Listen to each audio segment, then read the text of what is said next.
cerebro aporta. Me parece que además lo utilizamos muy poco y lo exprimimos muy poco. Sin personal la justicia deja de ser justa.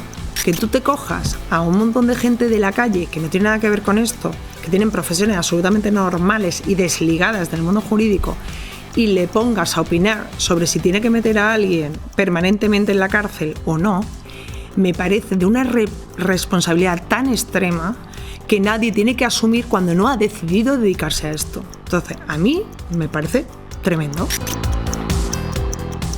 Bienvenidos, bienvenidas a Precluidos, su espacio de divulgación jurídica. Hoy traemos a una persona que ha visto el mundo del derecho desde sus diferentes facetas, pasando por la abogacía, docencia, escritura, como no, y actualmente es magistrada en la Audiencia Provincial de Palma. Salud de Aguilar Gualda, ¿lo he dicho bien? Sí. ¿Qué tal? ¿Cómo estás? Bienvenida a Precluidos. Muy bien, gracias. Gracias a ti. Cuéntanos un poquito tus inicios, cómo empezó tu pasión por el mundo del derecho, porque tu currículum es absolutamente brillante, y cuéntanos un poquito cómo empezó todo. Bueno, pues yo empecé Derecho tenía todavía 17 años cuando empecé en Granada y bueno, una vez que terminé empecé a formarme con máster. Primero que hice fue de urbanismo y empecé a trabajar en promotoras, llevando temas de suelo y demás, juntas de compensación, todo lo relacionado con esto, porque además era el comienzo de los años 2000, que era con la modificación de la ley y tal, y bueno, había pocos abogados urbanistas y la verdad que la cosa prometía. Empecé por ahí y después de estar en 2 promotoras ya empecé a trabajar en un despacho de abogados por cuenta ajena. Ahí yo llevaba más bien tema de urbanismo y civil, sobre todo. Y después decidí doctorarme en Derecho Penal, me dio por ahí, y me enamoré del Derecho Penal, la verdad. Entonces, a partir de ese momento, bueno, yo ya monté mi despacho también, llevaba sobre todo civil, algo de laboral y mucho Derecho Penal.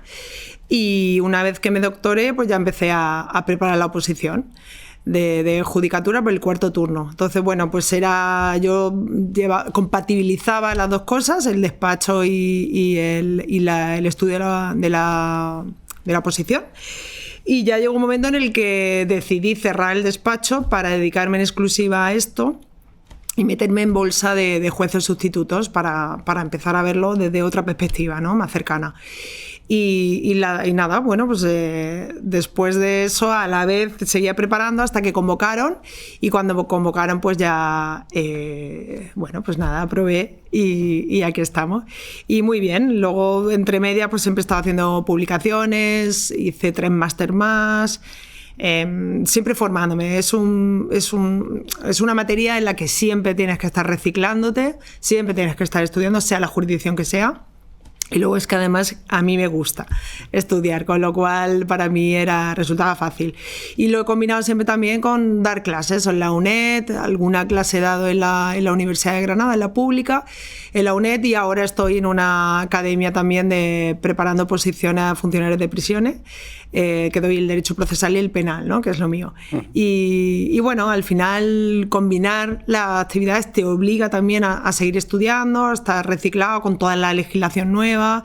Y bueno, a mí me gusta. Es verdad que roba tiempo, pero bueno, estoy contenta, me gusta y bien. Tú has visto el derecho desde 2 perspectivas distintas, porque una cosa es ser abogado, otra cosa es ser magistrado. Sí. En tu posición ahora de magistrada, ¿cómo te ha ayudado tu parte de ejercicio? Porque hay veces que la crítica siempre que hacemos los abogados es que, claro, hay mucha gente que llega a la judicatura, ¿no?, y que no ha pisado las trincheras y que no ha pisado el barro. Sí. ¿Tú crees que da otra visión? Sí. Sí, definitivamente da otra visión. Todo tiene su mérito, pero sí que es verdad que haber ejercido te ayuda a relacionarte mejor pues con todos los profesionales del derecho y con los funcionarios también. Es decir, incluso en los juicios, cuando determinados letrados vienen y te cuentan ciertas cosas, pues tú ya sabes por dónde van, no van, porque también lo has hecho tú cuando eras abogado, ¿no? Entonces yo creo que sí, te facilita y tienes un trato más directo, más flexible y más cómodo. por lo menos desde mi experiencia, ¿eh? Luego supongo que habrá, cada caso será cada caso, pero a mí sí me ha ayudado. Y creo que tengo la mente más abierta en ese sentido porque he visto el derecho desde muchas perspectivas. También en su día estuve como fiscal sustituta, pues también he estado en ese otro lado. Entonces, no sé, creo que al final tienes un horizonte más abierto y eres capaz de ver las cosas desde más puntos de vista. ¿Con qué te quedas? O sea, has ejercido de abogada, de fiscal, magistrada. ¿Con qué te quedas? Yo me quedo con lo que tengo ahora mismo. Sí que es verdad que a mí lo que más me gusta es la instrucción, eso siempre lo diré. La investigación a mí me parece preciosa, todo el inicio de la causa. Pero sí, yo me quedo donde estoy con sus cosas buenas y sus cosas malas, que no, siempre lo digo, no hay trabajo perfecto y todo tiene sus particularidades, pero sí, me quedo donde estoy muy a gusto. ¿Pondrías como requisito el haber ejercido previamente, de sea abogacía, procura, antes de iniciar una judicatura? A mí me parece que sería interesante. Quizás no muchos años, ¿no? Pero un tiempo razonable. Pero yo creo que unos 5 añitos así, a mí yo creo que a todo el mundo le iría bien, porque hay veces, sin quitarle nada de mérito, por supuesto, la oposición libre es muy complicada, muy difícil y por supuesto tiene un meritazo tremendo, pero sí que es verdad que la mayoría se ponen a estudiar nada más acabar la carrera, con lo cual, a mi entender, creo que le falta un poco de calle en ese sentido. Y creo que es algo que nunca te va a venir de más, ¿sabes? Siempre te va a ayudar a tener otras experiencias y, bueno, yo creo que estaría bien, pero bueno, ahora mismo creo que... Es que podría ser una posición libre igual, pero con previo requisito de 5 años de ejercicio en tal. O sea, que al final es un poquito el mismo modo de acceso, pero con ese pequeño requisito, que quizás les daría un poquito más de visión, lo que te has dicho, de ver el otro lado del mundo del derecho, de la abogacía, de lo que hacemos, de lo que hacemos bien, lo que hacemos mal también, que tú lo sabes. Sí, del trato directo con los clientes, de cómo se piensa, de cómo no se piensa, del trato directo con los funcionarios, desde otra perspectiva. Yo creo que es interesante. De que negociamos con otra parte, esto que Bolaños a lo mejor no se ha dado cuenta, pero... Ya tardabas en meterte con Bolaños. No, si no pasa nada, sí, es muy buen hombre, pero quiero decir que negociamos con otra parte, que no hay un requisito de posibilidad, todo esto viene bien haber ejercido, porque sí. sabes lo que se hace. Sí, yo estoy de acuerdo. Estoy de acuerdo. A ver, yo quiero hablar de tu doctorado, porque tienes tu tema de doctorado a mí me flipa, y me parece que es un tema que se trata muy poquito, que hay muy poquitos especialistas en el foro que saben introducir estos temas. Sí. Y la pregunta es, primero, bueno, no te lo voy a destripar, cuéntanos de qué iba tu doctorado y cómo elegiste el tema. Bueno, yo siempre he sido una enamorada de la psicología y de todo lo que el cerebro aporta. Me parece que además lo utilizamos muy poco y lo exprimimos muy poco. Y me parece una parte de nuestro organismo que es maravillosa. Y entonces todo lo que está relacionado con el cerebro, la mente y los trastornos psicológicos a mí me apasiona. Entonces, bueno, de hecho, antes de hacer Derecho, cuando yo era pequeña, mi idea era haber hecho psiquiatría. O sea, que es algo que me ha tirado siempre mucho. Entonces decidí hacerlo sobre algo relacionado con esto, pero que no estuviera muy estudiado antes, porque si no, al final pierde la gracia, ¿no?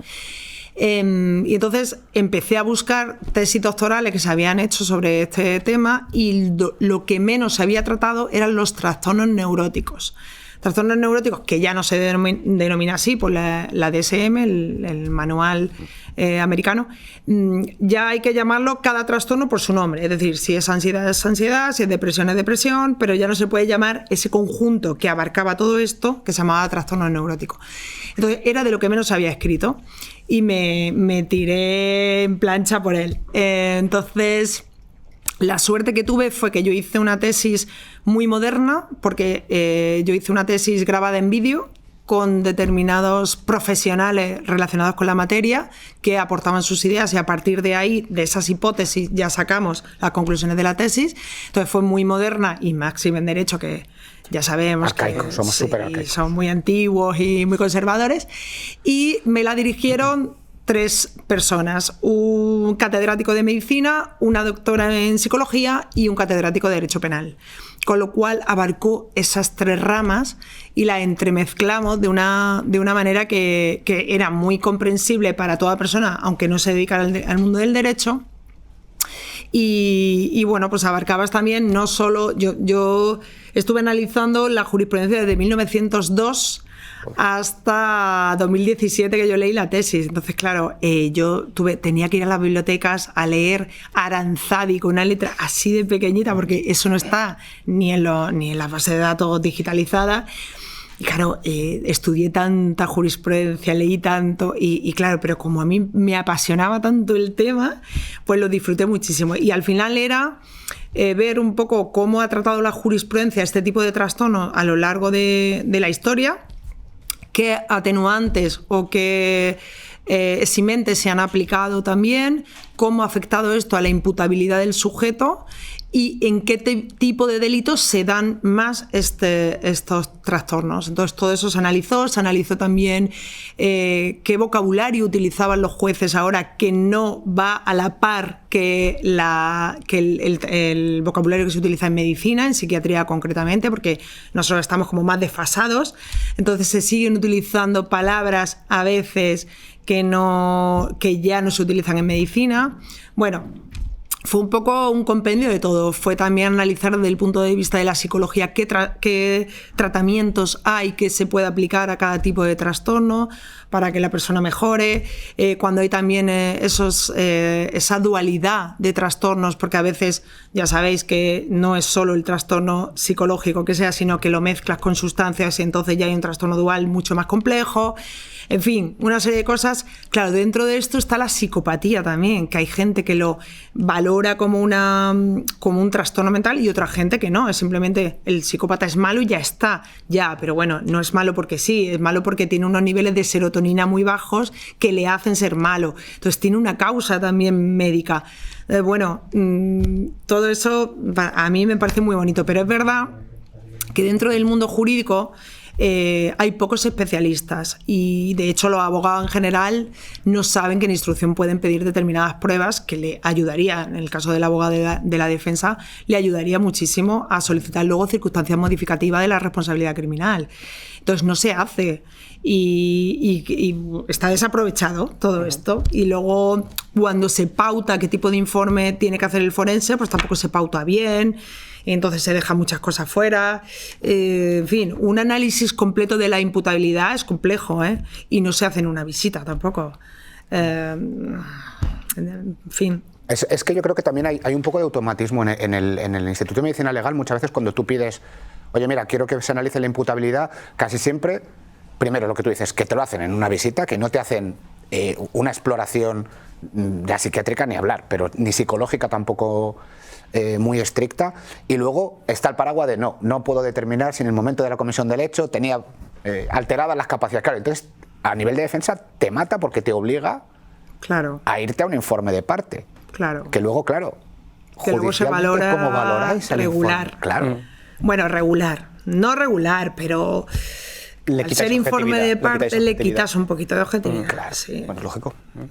Sí. Entonces aquí... A ver, venimos al mismo problema de base de siempre. No hay personal. Eso es. Entonces, falta personal en los institutos de medicina legal que hagan las cosas en condiciones y que hagan la valoración de una persona no en 2 horas, sino en 15 sesiones, por ejemplo. Por poner un ejemplo. Es que tú en 2 horas, mira, por muy buen forense que seas, a mí me parece complicado. Pero ¿qué pasa? Que no hay tiempo, no hay personal, no hay... luego todo tiene prisa y... Bueno, pues o te dicen, siempre, sí, apórtame documentación médica. Pues sí. ¿Para qué? ¿Para que valores la documentación médica y no valores al paciente? Claro, pero es que entonces... Que el mal endémico al final en justicia es la falta de medios, ¿no? Siempre. Y la justicia deja de ser justicia porque no hay personal. Entonces, necesitamos personal, necesitamos que se cubran más plazas de todo. De todo, de funcionarios, de jueces, de fiscales, de médicos forenses, de todo, porque esto ayudaría a que todo fluyera mejor, fuera más rápido, fuera más ágil y el justiciable no padecería estas demoras tan tremendas que padecen. Y luego las cosas a veces mal hechas por eso, también por falta de personal. ¿Ha habido algún caso en el que tú hayas presidido o hayas estado en la sala y hayas dicho, mira, este caso, si hubiesen hecho un informe bien hecho? Muchas. ¿Hay alguno que te haya tocado especialmente? Que nos puedas contar. Pues Pues no lo sé, ahora mismo... Te pillas así como fuera. Sí, me pillas ahí un poco fuera de joc, pero... Siempre hay uno, ¿no? Que, o al menos como defensa, ¿no? Siempre te quedas con alguno que dices, joder, ¿cómo es posible que no vean que a esta persona... Sí. No está... Iba a decir, le faltan jugadores, pero técnicamente no es muy correcto, pero decir, jolines, ¿cómo no se dan cuenta, no, de que... Sí, muchas veces. De que hay algo aquí que no es la maldad pura, que es verdad que la maldad existe, que hay gente mala, malísima, pero que hay otros momentos en los que dices, joder. Sí, muchas veces, y muchas veces relacionadas con temas contra la libertad sexual. De gente que ves que está obsesionada con determinadas cosas que sabes que no son normales y que probablemente hay una patología detrás de todo eso que si el abogado de la defensa se hubiera dado cuenta probablemente le podría atenuar la pena. ¿Y cómo afectaría eso a su responsabilidad penal, atenuando la pena? Bueno, es que depende del grado. Depende del grado. ¿Puedes explicar un poquito así, un poco didácticamente? Sí, claro. Bueno, tú tienes las atenuantes y las eximentes, o atenuantes completas o atenuantes incompletas. Dependiendo, ahí podrías aplicar el artículo 21 del Código Penal, que al final es la eximente, o si no el 21, te vas al 21, que son atenuantes, y en función de cómo afecte la anomalía o alteración psicológica a tu capacidad intelectiva y o volitiva, pues se te reducirá la pena en lo que sea, en 1 grado, en 2 grados, o incluso te eximirá de pena, que eso no quiere decir que no se adopte una medida cautelar, una medida después, por ejemplo, de ingreso en un centro psiquiátrico o para hacer un tratamiento, que también se pueden adoptar en función también de la peligrosidad del sujeto y del tipo de delito y demás. Pero te puede incluso eximir de la pena. En los trastornos psicóticos, no de psicopatía, sino psicóticos, es decir, esquizofrenia, trastornos delirantes, todo este tipo de trastornos que suelen ser bastante graves, ahí hay un nivel de eximentes completas en las sentencias, en las resoluciones y tal, muy alto, ¿eh? Entonces, en función de qué tipo de trastorno, claro que te puede variar muchísimo la pena. Muchísimo. Es lo que has dicho, ¿no? También hay abuso de sustancias muchas veces en este tipo de... Sí, sí. ¿Y por qué se da esto? Bueno, pues porque al final hay trastornos que derivan muchas veces en eso. Hay trastornos, por ejemplo, el trastorno límite de la personalidad, conlleva muchas veces el abuso de sustancias, que al final desencadena en una adicción también, con lo cual tienes el trastorno endógeno por un lado y el trastorno de adicción por otro, que claro, siempre te lo complica todo mucho más, porque al final ya sabemos que hay determinadas sustancias que por dentro te van destruyendo el organismo y el cerebro muchísimo, llámese cocaína o llámese muchas otras, y por ejemplo el consumo de marihuana está directamente relacionado con la esquizofrenia, eso ya es sabido desde hace muchos años. Entonces, el abuso continuado de marihuana puede desembocar en un trastorno esquizofrénico que ya no tiene cura. Tiene tratamiento farmacológico, pero no tiene cura. Entonces, mucho cuidado porque se toma el porrito, me fumo el porrito como si fuera algo inocuo y no es inocuo. Puede derivar en unas consecuencias muy graves psicológicamente hablando. Entonces, bueno, también problema, como siempre, que solamente hay dos centros penitenciarios psiquiátricos en España, Alicante y Sevilla. Entonces hay muy pocas plazas. Claro, ¿qué pasa? Que hay veces que no conviene tampoco que se apliquen luego medidas después, porque te llevarían a estar ingresado en un centro penitenciario de este tipo, pero es que no hay plazas, hay muy pocas. Entonces volvemos a lo mismo. Faltan plazas también aquí, faltan centros donde ingresar a la persona adecuadamente y que tenga... A ver, en un centro, una prisión normal, hay un médico, hay enfermeras y ahí tienes tu tratamiento si lo necesitas, pero no es lo mismo que un centro penitenciario psiquiátrico que está súper especializado en trastornos mentales. ¿Y cuánto tiempo se podría tener ingresado una persona? ¿Sería equiparable a la pena o tiene más que ver con Nunca puede la medida? superar la pena que le hubiera correspondido de prisión. Nunca puede superar. ¿Y si mejora antes esa persona? En un trastorno grave no va a mejorar nunca. Puedes llevarlo controlado con un tratamiento farmacológico, pero nunca, no se va a curar. ¿Y si se controlase, eso podría conllevar que tuviese, por ejemplo, la libertad dentro del propio centro? Sí, pero cuando le corresponda, igual que la pena de prisión. Vale. Sí. Y luego llevar unos ciertos cuidados ambulatorios, pues de continuar con tu medicación, de que cada X tiempo el psiquiatra te vea, realice un informe, vea cómo vas. Porque claro, este tipo de trastorno, en cuanto te dejas de tomarte la medicación, te dan brotes. Ese es el problema. Claro, ahí va yo. ¿Y realmente se puede controlar que una vez en libertad, cómo se puede controlar esto? Es que es muy complicado. No se puede controlar. No se puede controlar. Claro, porque no se le puede ni cautelarmente. Claro, es que es. No, es imposible. Aparte es que no tendríamos personal suficiente, eso es inviable. Tienes que confiar o que haya algún familiar que más o menos esté al cuidado de esa persona, pero tú como desde fuera como juez es imposible. Grandes retos de la justicia, tú que la tocas diariamente y que además vienes de diferentes campos, ¿cuáles crees que son? Grandes retos de la justicia más personal. O sea, crisis constante. Lo tengo, crisis constante. Es decir, es que lo que hemos comentado antes, sin personal la justicia deja de ser justa. Entonces, eso hay que mirarlo. En todas las jurisdicciones, en todas. Lo que pasa es que el penal es la más delicada, porque hablamos del derecho fundamental de la libertad, que es el más importante que tenemos.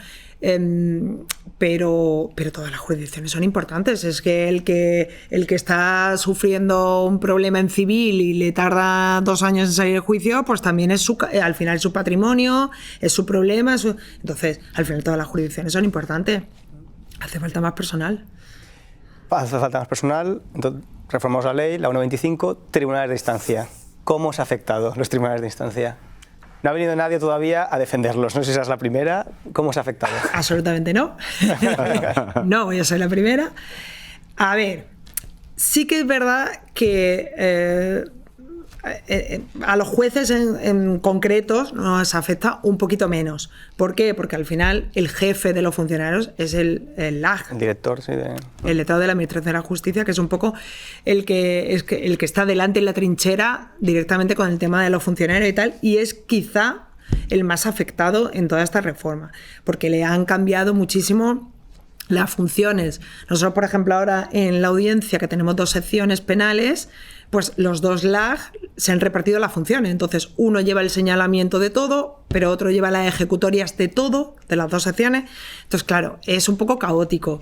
Y luego, ahora lo que hay es personal, funcionario, en un servicio común. Entonces, ya no es como antes, que uno era tramitador o era gestor, uno se dedicaba, por ejemplo, al jurado y otro se dedicaba a menores y a otros. No, ahora todos están en un servicio común y conforme te vaya haciendo falta personal, tú vas tirando de ese servicio común. Pero ¿qué pasa? Que en ese servicio común hay gente que a lo mejor la llamas para penal, pero solo ha estado en civil. Entonces, llega a penal, no tiene ni idea de penal, que es lógico. Entonces, hasta que aprende... Pues claro. Con todos los errores que se pueden encontrar en el procedimiento. Con todos los errores, con que luego siempre tiene que haber algún compañero suyo que esté pendiente de que lo haga bien, supervisando, con lo cual pierde el tiempo él, pierde el tiempo el otro, porque hasta que aprende, todo eso ralentiza muchísimo. Y luego, ahora mismo hay mucho menos personal del que había antes. Luego, ¿qué pasa? Que un funcionario se coge la baja y hasta que no está, creo que son 90 días, no te mandan un sustituto. Y ahora, ese negociado se hunde. Se hunde porque los expedientes de su mesa no se volatilizan, siguen estando. Entonces, yo hubiera dejado las cosas como estaban, pero creando más plazas de funcionarios, más plazas de LAG, más plazas de fiscales, de jueces, para que pudiéramos tener una tarea un poquito más repartida y fuéramos más en tiempo y plazo, como decimos nosotros.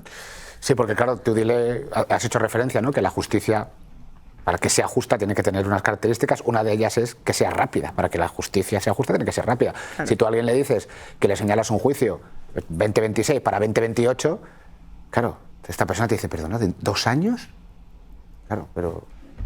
Sí, no es ninguna barbaridad. No. Estos son fechas del foro, como se suele decir. No Entonces, claro, ¿cómo le explicas a esa persona? Mira, es que esto es lo que tenemos, es que no tenemos más medios para hacerlo antes. Efectivamente, es que no tenemos. O sea, nosotros, por ejemplo, ahora en la sección estamos haciendo todo lo que podemos doble sala. Es decir, estamos haciendo estamos 6 magistrados en la sección, pues estamos haciendo doble sala cada día. Entonces, ya no podemos más, porque claro, no es solo el tiempo que tú estás en sala, es que luego tienes que resolver los recursos y poner las sentencias de ese juicio. Entonces ya no damos más abasto.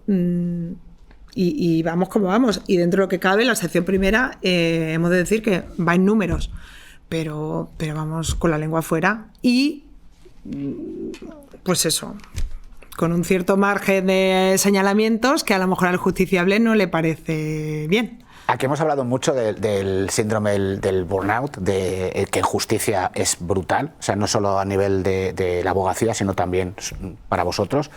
¿Cómo se compagina esto? Porque, o sea, exceso de trabajo, como tú dices, dobles salas, que esto es, para que la gente lo entienda, es duplicar el trabajo, es poner a todos los magistrados a trabajar el mismo día para intentar sacar asuntos. La fantástica Surface, el portátil de justicia que te llevas a todas partes. Y hace un ratito, antes de la grabación, estabas aprovechando para sacar trabajo. Claro, eso la gente que se piensa que todos los funcionarios, como decía hace poco un invitado, son unos vagos que no hacen nada, efectivamente, se queman muchísimo y afectan muchísimo a nivel psicológico. ¿Cómo lo gestionas? Sí, de hecho, vamos, me consta que hay compañeros ahora mismo que están de baja por este tema, por ansiedad, por estrés.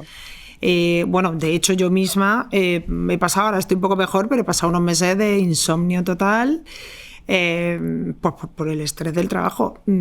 A ver, hay de todo en todos sitios, tanto en la privada como en la pública, hay de todo. Hay gente que trabaja muchísimo y hay gente que trabaja menos. En todos sitios hay de todo. A mí me consta que nosotros y mis compañeros y yo trabajamos muchísimo. Vamos, de verdad, a destajo. Pero es que hay una cantidad de procedimientos y poco personal que es que, bueno, blanco y en botella. ¿Cómo gestionas ese estrés? ¿Cómo lo gestionas? Porque sabes que más medios, seguramente muy poco a poco. Y los procedimientos van a seguir subiendo, por mucho que no quiera el ministro. Entonces, ¿cómo lo gestionas? Saber que viene ese tsunami. Bueno, ya te digo, hay compañeros de baja.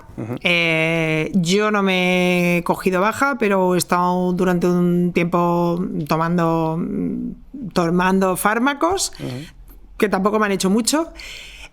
Ahora mismo no me estoy tomando nada, pero bueno, pues al final, no sé, te acostumbras o no, es que no sabría ni cómo decírtelo. Pero a mí me gusta ir al día y ahora mismo es imposible ir al día. Claro. Por mucho que trabajes y hablamos de muchas horas al día, muchos fines de semana, muchas tardes, muchas vacaciones, mucho pedirnos el permiso que nosotros tenemos, 6 permisos de 3 días al año para asuntos propios, y yo me los cojo en muchas ocasiones y otros compañeros míos para trabajar, para poder sacar trabajo. Es decir, eso no se ve. Claro. Pero existe y me consta, y la mayoría de mis compañeros trabajan muchísimo. Luego hay asunto y asunto, hay procedimientos. Nosotros estamos en la audiencia, con lo cual el 90% de los procedimientos son complejos, pero es que además dentro de eso hay algunos que son especialmente complejos. Hay juicios. Ahora se ha conformado, o sea, ha llegado a una conformidad un procedimiento que teníamos ahora de un juicio de 4 semanas. Entonces, estar 4 semanas, 3 magistrados metidos en sala, hace que tú en 4 semanas no puedas sacar nada más. Claro. Y claro, eso parece que no se ve, pero es que luego hay que poner la sentencia de ese juicio de 4 semanas, y eso es muy laborioso. Son muchas horas. Es un trabajo muy complicado. Entonces, si encima no nos ponen más ayuda, no nos ponen refuerzo, no nos ponen, pues claro... bueno, pues vamos como vamos. Y luego encima, que la gente no lo sabe, pero vos, los jueces tenéis una cosa que son los propios ratios de cada juzgado, que además os contabilizan las sentencias que ponéis. Sí. O sea, es como ya encima para decir, oye, porque si no el superior de turno, el TSJ de turno, te dice, oye, ¿qué pasa aquí? ¿Que tu estadística de sentencias? Sí, pero claro, aquí hay un problema. El sistema de módulos que tenemos es un sistema muy antiguo.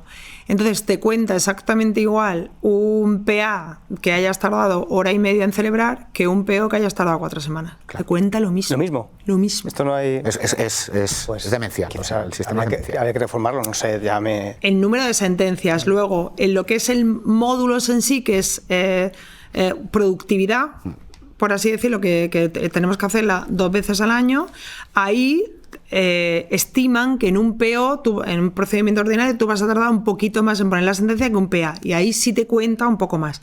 Pero luego el número de sentencias, el número de procedimientos que entran en el juzgado, a ellos les da igual que sea un PA o un PO de 4 semanas que de 1 hora y media. Entonces, claro, por eso al final dicen que no dan números para ponernos más compañeros, a crear más plazas. Claro, pero es que no es así. Claro. Es que habría que contarlo según lo que tú tardas en celebrar el juicio y lo que tardas en poner la sentencia. Y al final los datos se pueden interpretar de la manera que te dé la gana, ¿no? Claro. Sobre todo cuando no quieres poner más medios. Efectivamente. Pregunta obligada, porque se la hemos hecho a todos los jueces y magistrados que han pasado por aquí. No cuidado, vas a ser menos. Cuidado. ¿Hay un ataque sistémico a la justicia? ¿Tú percibes que hay un ataque sistémico a la justicia? Porque tanto las reformas como la falta de medio, como últimamente que estamos viendo ya directamente opiniones de políticos, que esto no se había visto nunca, atacando directamente credibilidad de jueces, ¿tú percibís que hay un ataque directo? A ver, sí que es verdad que antes creo que existía mayor respeto entre los 3 poderes del Estado y no se metían, el uno no se metía con el otro y el otro no se metía con el uno. Ahora creo que se está mezclando demasiado y se están tomando unas confianzas que no deberían. Creo que cada uno tiene que respetar su territorio y no meterse donde no lo llaman. Entonces, bueno, ahora también es verdad que se están judicializando muchas causas políticas que antes no se judicializaban con tanta normalidad. Y entonces eso está haciendo también que determinada gente opine sobre un campo que no le compete o no le corresponde. Ya luego cada uno es dueño de sus palabras o esclavo de sus palabras, pero sí. Aparte de estas opiniones no hace más que desprestigiar a la justicia, entonces no tiene mucho sentido, ¿no? O sea, es una poca defensa a la institución. Pero te voy a decir una cosa, no ofende el que quiere, sino el que puede. A partir de ahí... Sí, claro. Yo no me siento ofendido por determinadas apreciaciones que hacen determinadas personas porque no tienes ni idea. ¿Es así? A mí no me... Pero bueno, también es verdad que ahí lo sueltan, ahí lo dicen y claro, habrá gente que sí lo crea, ¿no? Sobre todo cuando no estás dentro y no conoces bien el mundo, pues te dejas influenciar, pero bueno. O sea, al final la gente es muy permeable a ciertos tipos de discursos y cala mucho en la población, de manera repetida, ¿no? Esto ya lo decía Goebbels, el tema de una mentira repetida 1000 veces, ¿no? Si yo salgo constantemente diciendo que los jueces hacen lawfare, que esto son causas políticas, que no sé qué, al final eso cala, y como vosotros tampoco, por el estatuto profesional que tenéis, no podéis salir a decir, oye, mira, cállese, porque no tiene ni pajolera idea de lo que está hablando, y está criticando una sentencia que primero ni se ha leído y segundo que ni entiende. Claro, es complejo, ¿no? Es complejo. Defenderse de esas cosas, al final es difícil. La semana pasada había un invitado aquí, que te voy a hacer la pregunta, que dijo, periodista de tribunales, sucesos de tribunales, que dijo que la judicatura era permeable, no solo a este tipo de opiniones que te cuento ahora, sino también a la presión mediática. ¿Cómo vivís vosotros la presión mediática de estos juicios que de repente estallan? Bueno, a ver, también te digo, no es lo mismo estar en una audiencia o en un juzgado que estar en la Audiencia Nacional o estar en el Supremo. Las causas, aquí puede haber causas mediáticas o en otro sitio puede haber causas mediáticas, pero nunca van a ser Audiencia Nacional o Supremo, ¿no? Son más complejas, o incluso constitucional, ¿no? Que son causas muy mediáticas, muy complejas, con gente famosa, con tal. Aquí, de todas maneras, ha habido temas importantes y tal, y ya sabéis cómo se vivió. Y no solo en Mallorca, sino en toda España, ¿no? Y a mí no me ha pasado. Entonces no os puedo decir porque no me ha pasado nunca tener una causa mediática y con ese boom y tal, entonces no lo sé. Nosotros intentamos siempre ser lo más objetivos y lo más imparciales posible porque va dentro de nuestro cargo, de nuestro sueldo y de nuestra ética profesional, ¿no? Entonces no dejarte llevar por nada. Pero sí que es verdad que al final vivimos en el siglo XXI, estamos informatizados, estamos continuamente informados y bueno, es inevitable muchas veces pues ver lo que sale en prensa o ver lo que se opina. Pero bueno, ya digo, cada compañero tendrá su forma de hacer las cosas, pero en general intentamos mantenernos muy al margen de la opinión de la calle, porque si no, claro, estaríamos vendidos. Claro, sería un desastre. Sería un desastre, claro. Luego otra cosa también es el jurado. Los temas de los jurados, claro, al final son personas de la calle, normales, que no se dedican a esto y que, claro, ven las noticias y ven los comentarios y ven tanto salseo que hay ahora de 100.000 millones de programas que hay relacionados con esto, donde la gente opina de un color, de otro, de una forma, de otra. Pues esta gente, pues a lo mejor sí se deja influenciar un poquito más, no lo sé. ¿Tiene sentido la institución del jurado hoy en día? Sí, la ciudadanía tiene que participar en la... Vale, pero ¿tiene sentido hoy en día? No, o sea, a mí no me gusta, nada. Es que nada. ¿no? Es algo muy... No me gusta nada, pero mira, no me gusta nada porque hay temas tan sumamente delicados como lo son los delitos contra la vida. Y encima las competencias que tienen. Claro, Encima, es que porque no es lo mismo, tienen por ejemplo el allanamiento de morada, pero no es lo mismo un allanamiento de morada que un asesinato. Entonces, que tú te cojas a un montón de gente de la calle que no tiene nada que ver con esto, que tienen profesiones absolutamente normales y desligadas del mundo jurídico, y le pongas a opinar sobre si tiene que meter a alguien permanentemente en la cárcel o no, me parece de una responsabilidad tan extrema que nadie tiene que asumir cuando no ha decidido dedicarse a esto. Entonces, a mí me parece tremendo.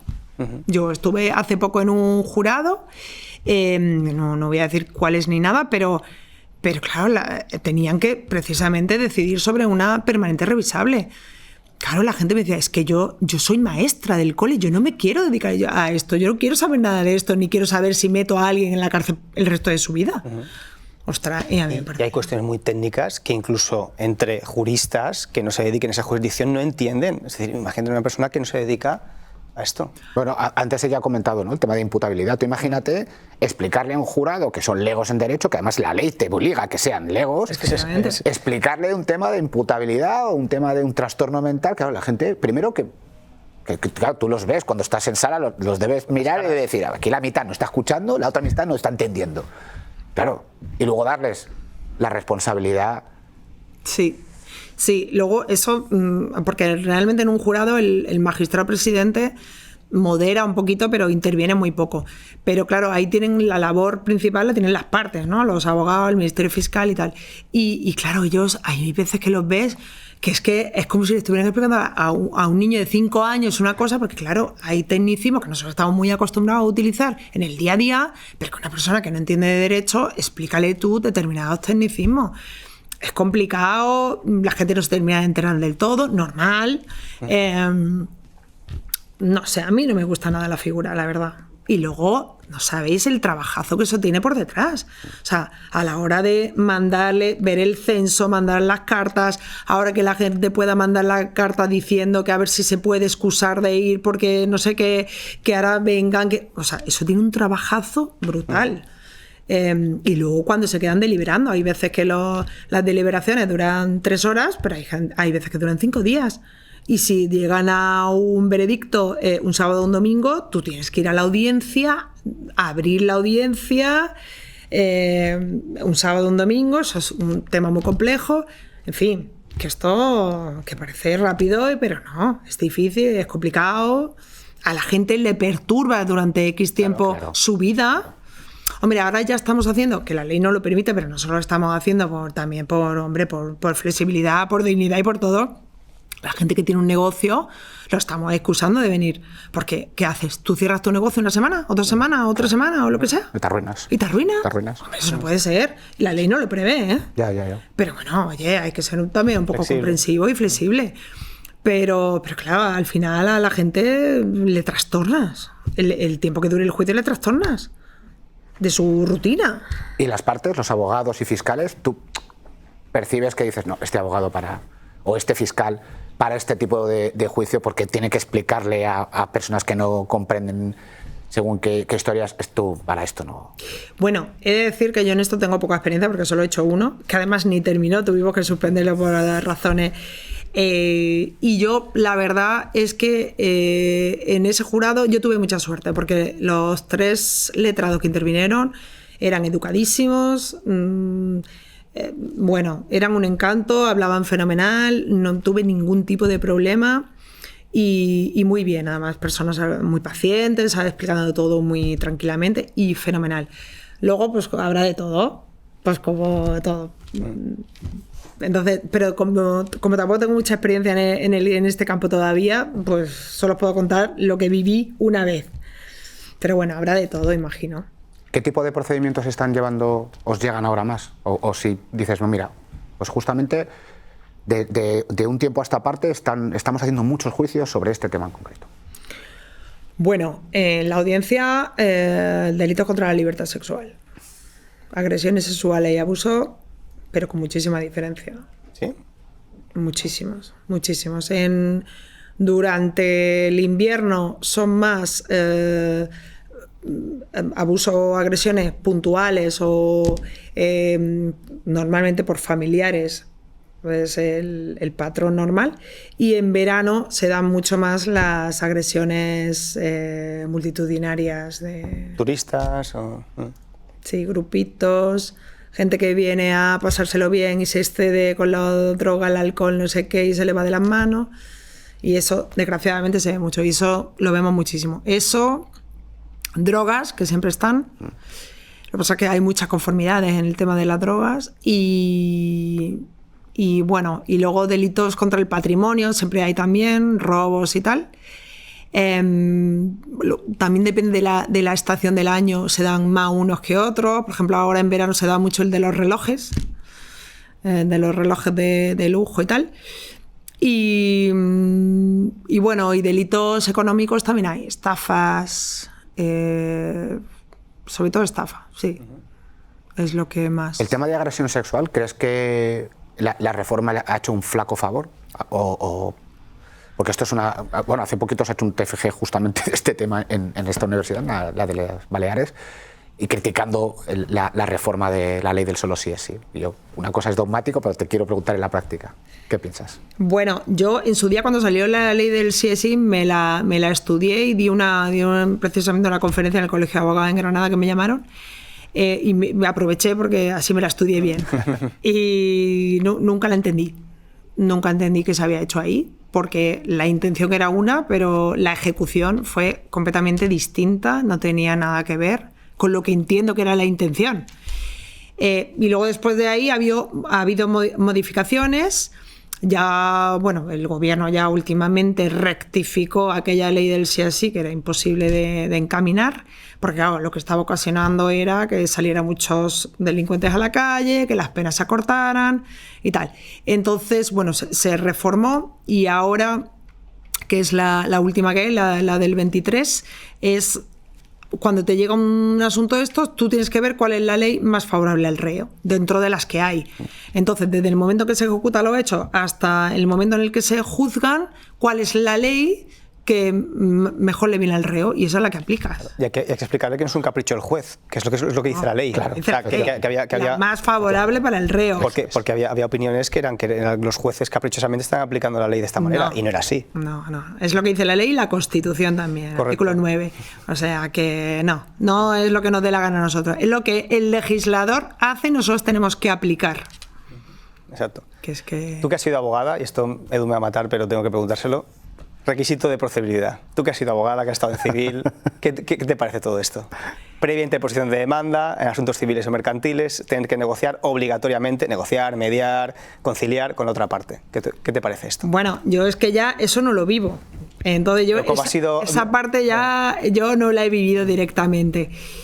No sé qué datos habrá.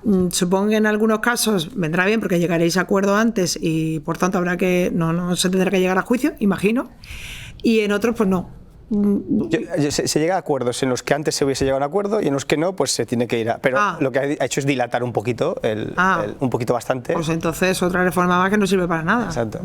Ya está, ¿qué te voy a decir? Sí. Una pérdida de tiempo, bueno, como lo de la obligación de mediar también en derecho penal, que tampoco se ha entendido nunca, porque mediar en derecho penal... Hombre, es complejo cuando tú sientas a la víctima con el agresor, en fin, mediar ahí a mí me parece complicadillo. ¿No es posible de ninguna manera? ¿Tú cómo lo ves? Bueno, no sé, a lo mejor de alguna manera, en algunos casos o en algún tipo de delito, a lo mejor, pero en otros es absolutamente inviable. Vamos. ¿Crees que llegaremos a ver mediaciones penales en el ámbito judicial, la audiencia? Porque la ley lo tiene previsto, pero bueno, de ahí a que lo tiene previsto desde hace unos cuantos años y yo no he visto ninguna. A ver, yo digo una cosa, el derecho penal lo que se requiere es agilidad. ¿Por qué? Porque estamos hablando de que muchas veces el que sea, el investigado o la investigada, están en prisión provisional. Estamos quitando el mayor derecho del que dispone un ser humano, que es la libertad de movimiento. Entonces, aquí los plazos son muy importantes. Cuanto más ágil y más rápido vaya todo, mucho mejor para todos. Entonces, aquí perder el tiempo en cosas que no van a llegar a ningún lado, mira, no estamos para eso. Entonces, no lo sé, ya os digo, a lo mejor hay algún caso de algún tipo de estafa, alguna cosa así, que a lo mejor una mediación pues no viene mal, pero luego hay delitos donde esto yo lo veo absurdo, vamos, no creo que se vean. O cuando alguien ha matado a otra persona, ¿qué hacemos? ¿Que vas a mediar ahí? ¿Que vas a...? Es que no... Hay delitos donde no tiene ningún sentido. Aparte de medios materiales, que has dicho, y personal, ¿crees que hace falta otro tipo de cultura en justicia para sacar más asuntos adelante? O sea, para llevarlo un poquito más al ámbito privado, ¿no? De eficiencia, de eficacia, o ves que sí o sí la única manera es más medios y más personal? Uy, pues me dejas también ahí un poco, no lo sé, nunca me he planteado eso, la verdad. Pero para la poca cultura que hay en administraciones públicas en cuanto a, bueno, vamos a ver lo que tenemos, vamos a ver cómo podemos ser más eficaces, más eficientes, lo que hacen las empresas privadas con su propia empresa. Vamos a ver cómo, con lo que tenemos, que quizás no vaya a mejorar, vamos a ver cómo podemos sacar más asuntos adelante con 5 jueces, 3 tramitadores y un auxiliar que tenemos aquí. Sí, lo que pasa es que estamos todos tan atados porque al final desde arriba se decide qué tipo de juzgado hay, cuántas plazas hay en cada sitio, cuántas secciones compuestas de cuántos magistrados. Entonces eso no lo decidimos nosotros. Y además eso pasa por un montón de trámites, de informes de el TSJ, luego el Consejo, luego que el Ministerio de Justicia lo dote de medios. En fin, que eso pasa también por muchos filtros. No depende de nosotros y luego en muchos casos también está muy atado a la ley. Es que tú tienes que hacer lo que te dice la ley. Entonces, ahora por ejemplo, que se ha implantado la audiencia preliminar esta, pues los PAs tienen que llevar una audiencia preliminar y lo tienes que hacer obligatoriamente, porque antes nosotros hacíamos esas prevenciones, ¿no? que era un poco para cuando veías que un procedimiento podía llegar a acuerdo, pues citabas a las partes y se cerraba a lo mejor el acuerdo ese día y te evitabas señalar un juicio y preparar el señalamiento de un juicio, que es citar a todas las partes, tal, un trabajazo que tiene el funcionario ahí, brutal. Pero eso lo hacíamos porque queríamos, pero no te obligaba la ley. Ahora, la audiencia preliminar te obliga a la ley. Pues claro, eso no te lo puedes saltar. Ya tienes que hacerlo. Tienes que buscar huecos en agenda para hacer las audiencias preliminares. Hay veces que son muy cortitas porque no te plantean mayor problema la propuesta de la prueba y tampoco presentan cuestiones previas, pero hay otras que son complejas. El otro día tuvimos una audiencia preliminar que duró prácticamente 3 horas, porque se plantearon muchísimas cuestiones previas importantes, de nulidades y tal. Claro, tienen que contestar las otras partes, claro. El tribunal tiene que resolver, se tiene que retirar a deliberar, resolver, mirar el expediente digital, ver cuándo... Y claro, pues hay veces que se te retrasa un montón. Eso, claro, son a lo mejor 3 horas de agenda que tú te has quitado... Pero tienes que cumplir la ley. No puedes hacer ahora así. Entonces, bueno, es que hay cosas que también te obliga la ley y no puedes hacerlo tú como tú quieras, aunque fuera más eficiente otra manera que tú inventaras de hacerlo, pero... Has hablado de audiencia preliminar, me lleva a pensar en la conformidad. ¿Ha habido alguna vez que has visto un asunto que se ha conformado y que tú estabas pensando por dentro, pues esto en juicio lo mismo hubiese sido una solución? Hombre, por supuesto. ¿Y esto qué no sé cómo hacerte la pregunta, qué sensación te deja? O sea, ¿el sistema no funciona, el sistema funciona? Bueno, a ver, yo esa sensación la he tenido muchas veces cuando el abogado de la defensa nos ha leído el expediente y no ha tenido ganas de prepararse el asunto. Y entonces ha dicho, me ofrecen un acuerdo, yo convenzo al cliente y me quito el tema rápido. Esa es la mayoría de las veces se ve ahí. Y sin embargo, ves otros casos donde el abogado se la ha leído y ha dicho, ostras, aquí no hay prueba y lo voy a defender a muerte. Y es verdad, y muchas veces lo gana, porque efectivamente no hay prueba. Y nosotros, yo lo digo siempre, hay muchas veces que nosotros absolvemos, no porque sea inocente, sino por falta de prueba. Claro. Entonces, pero para eso tú tienes que verte el expediente en condiciones. Te hablo de penal como te hablo de cualquier jurisdicción. Sí. Hay que leerse bien todo. Y si merece defensa, prepáratelo y lúchalo. Que para eso están los juicios. Ahora, cuando está clarísimo porque te han pillado, por ejemplo, una alcoholemia y has dado 0,80, pues ahí no pelees, confórmate, porque lógicamente. Pero luego hay otros temas que dicen, madre mía, qué poquitas ganas tenía el abogado de trabajar aquí, ¿eh? ¿Y no crees que eso también es,